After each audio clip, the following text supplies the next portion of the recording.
Brooklyn Independent Television.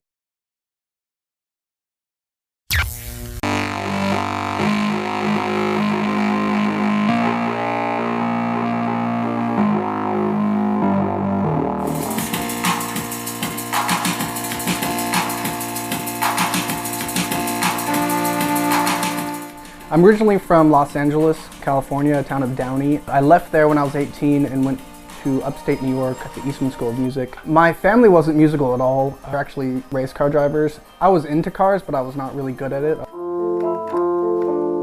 The first thing I ever learned was piano, and then I learned French horn, and I started playing in an orchestra with my French horn. But when I first started creating music, it was on a very small scale. Probably at the end of my undergrad, I bought a sampler and I just started messing around with taking samples and making beats. Gradually that moved from being my only mode of expression to eventually feeling comfortable enough to write for humans. There's such a stigma associated with composing. You know, it's like you think of the composer sitting down at the piano with his like big feather pen and like a piece of paper and then like, you know.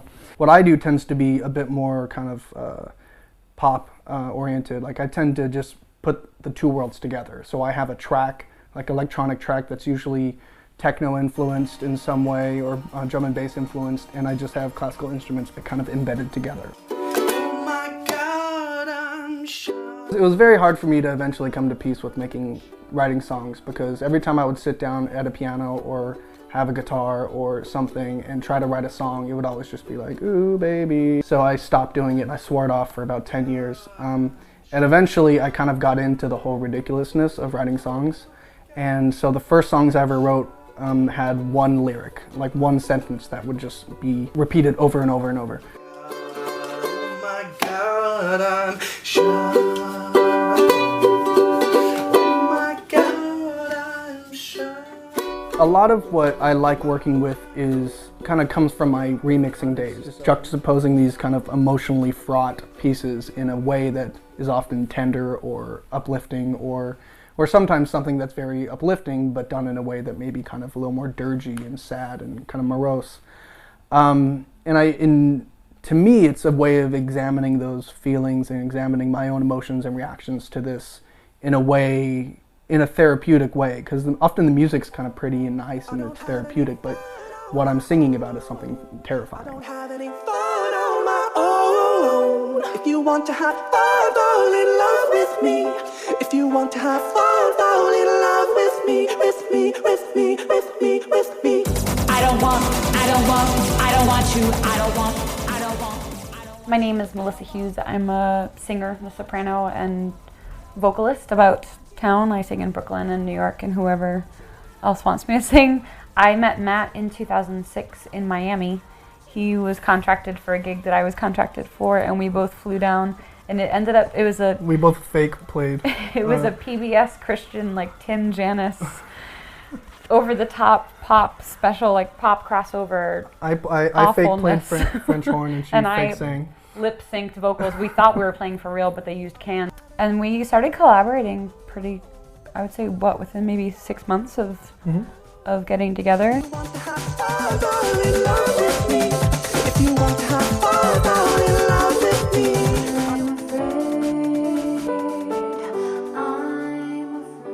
Definitely pop influenced, but it's kind of like pop viewed through the eyes of somebody who spent way too much time in a conservatory learning music, and then kind of, I guess, revolted against that and started just writing pretty straight ahead pop stuff.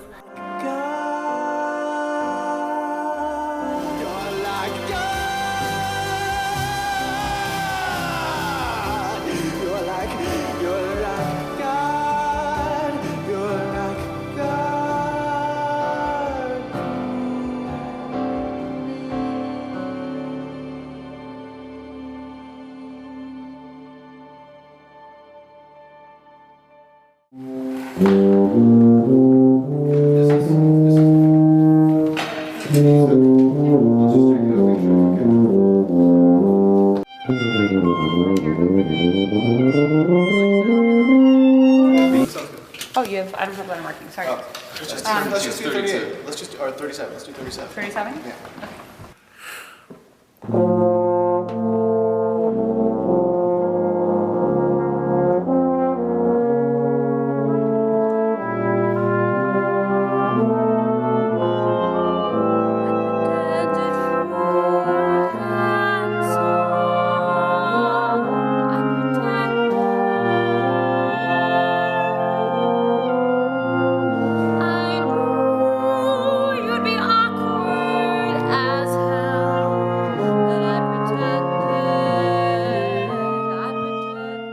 I've been working with a lyricist named Royce Favric, who we're working on a collection of songs currently titled IXXX, and they're a series of like songs that are kind of about uncomfortable sexual experiences. And the song that we're going to hear is called I Pretended, and it's about a girl in the aftermath of a kind of depressing, kind of letdown of a sexual experience. And just talking about how she pretended to enjoy it, she pretended to, make the guy feel like he was a better lover than he actually was, and all this stuff like that. So it's a very psychological, kind of twisted song. But I wrote the song for Melissa Hughes and the Brooklyn Brass Quintet.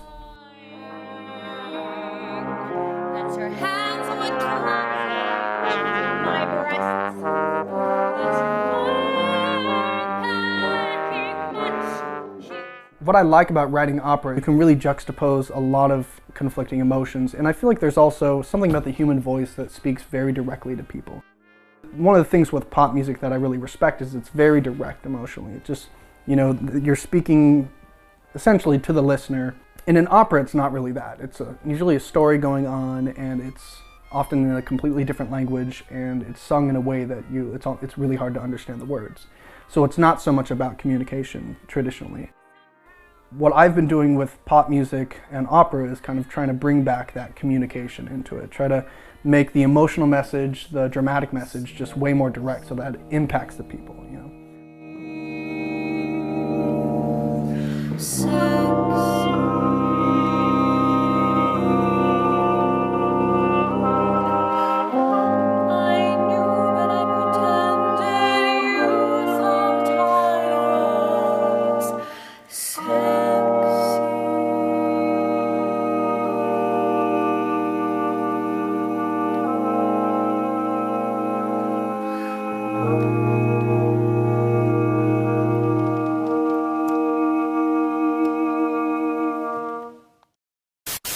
Become a fan on Facebook, like Brooklyn Independent Television.